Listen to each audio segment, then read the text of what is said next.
like this place just feels like not where I like being. Yeah. So That yeah. makes sense. I'm gonna have you clap real quick because Sure thing. we're just gonna dive right in. Because yeah, even just what he was just saying was good. That was perfect. Okay. Yeah, tell me about that time. Tell me about that story. Yeah, so I'm working on being comfortable with being in certain atmospheres that remind me of my seizures. One of those is hospitals, whether it's driving by one or actually being in one to visit a friend. There are times when I find this negative sense of nostalgia attached to it. And there are times when I feel like that in parts of my home as well. Couple of stories. Probably the one that I felt the most emotional in is when I had a seizure in my shower by myself.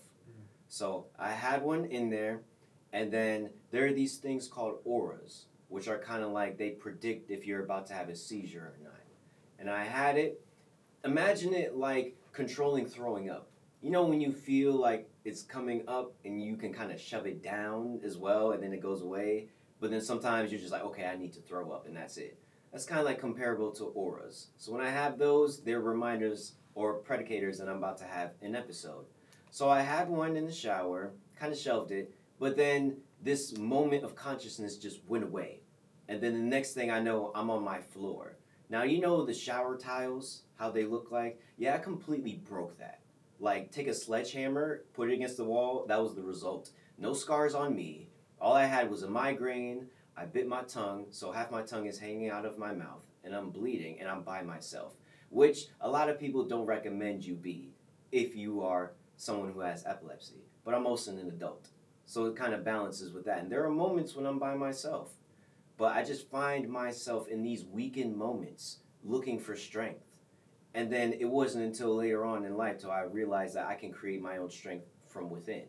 So there are other stories in the sense of not necessarily what I go through, but what the people go through when they witness me. I think those are the most haunting stories of it. So from a person who has epilepsy, it's not necessarily the migraines that get to me. It's like the same old song and dance nowadays. To where it's like, oh, just had an episode. That's just, it is what it is. But the things that haunt me are the facial expressions. When I get into consciousness, let's say I have a seizure in front of my mother, or I'm in a hospital bed, and I'm having panic attacks, and I'm looking at the horrific faces that my loved ones are making.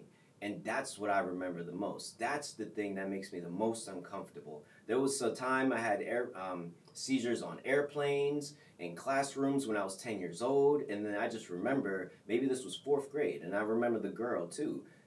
When I came into consciousness, she was just bawling her eyes out, shrieking, like horror movie shrieking, like she just saw something super scary. And the crazy thing about it is, I don't know what that looks like.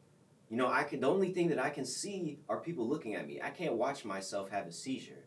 It's actually impossible. So when I hear descriptions from other people, whether they talk about how much strength I have or how it's just not me, like that's a different person that people are looking at. But then the aftermath of that effect, people are still looking at me like I'm that same person. So I've had scenarios where someone told me, yo, I just saw you have a seizure. You gave me nightmares last night. I don't know what she was trying to do with that, whether it was make me feel good, feel bad, maybe she was expressing herself, but sometimes I look at myself as a burden on other people, whether it's my loved ones or my friends. My friends are afraid of me not picking up the phone, especially my mother. They're afraid of me being stressed because that can lead to me having an episode. And it's just, they're afraid for my well-being all the time. It's like I have to have this chip on my shoulder with my health all the time. I can't fully lock my doors anymore. There's certain things, I can't stay up too late. I can't listen to certain type of music. It's weird because there was one scenario where I listened to Sean Kingston twice and it gave me seizures twice. So guess who doesn't listen to Sean Kingston anymore? Like, it's one of those things that it's so specific to the individual. I think that's something we don't get enough understanding of with people when it comes to chronic illness. Yes, we belong to this certain demographic of disorders, so to say, but I'm a different person than everybody else. I have complete, unique structure genetically, life experience. Like, this is not just an epileptic person. This is me with epilepsy. dealing with something that I can only have a percentage of control over, which is like taking my medicine on time. And think about the frustrations that I had where I did take my medicine on time, but I still had episodes. Even the experience with being on prescription medication, the side effects of dealing with that also come with the package of having a brain disorder, because I had medication that gave me panic attacks and anxiety attacks, both.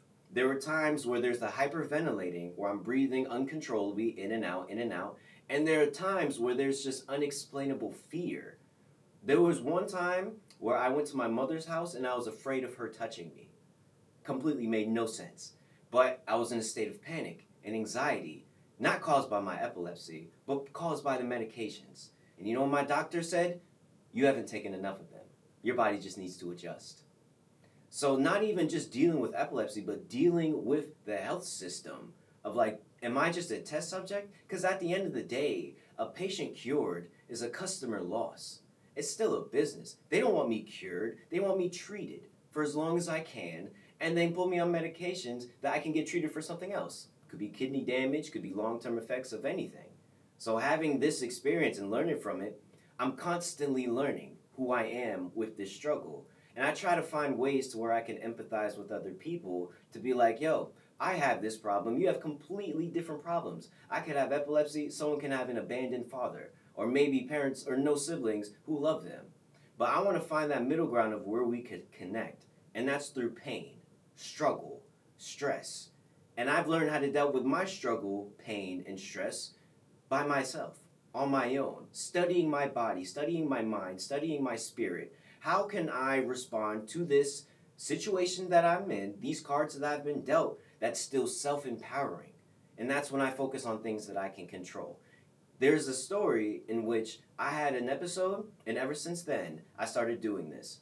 I'm like, let me find purpose in this experience. So you know what I did? I had a seizure, decided to start reading more.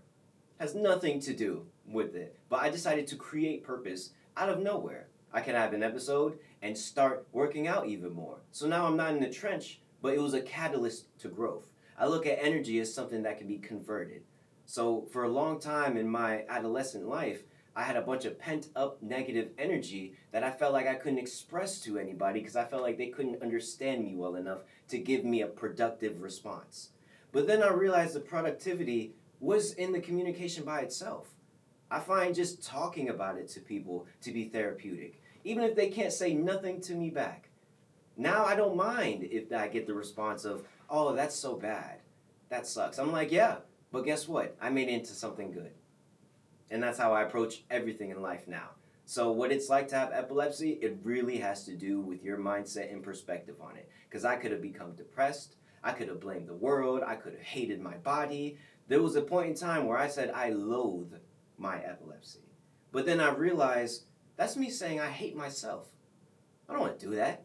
Let me love and accept myself to the point where, and it's tough, I'm even working on this now, getting there, but I'm glad that I had epilepsy.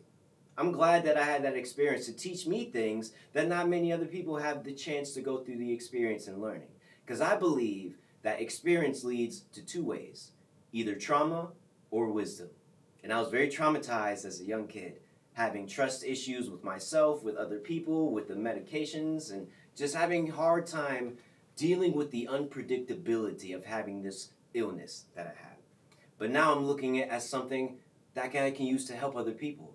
Yeah, it may have made me sick mentally and physically, but now I see this as a tool for other people to learn and grow up with. You don't have to grow up in the hood to learn street knowledge. You don't have to have epilepsy to learn what it's like to take care of your mind, body, and spiritual self. So now I take that lesson that I had, turn it into something powerful for myself and powerful for other people. So if you ask me what it's like to have this epilepsy, it's the same thing you can ask anybody that has any problem. I chose to make it my tool to empower myself.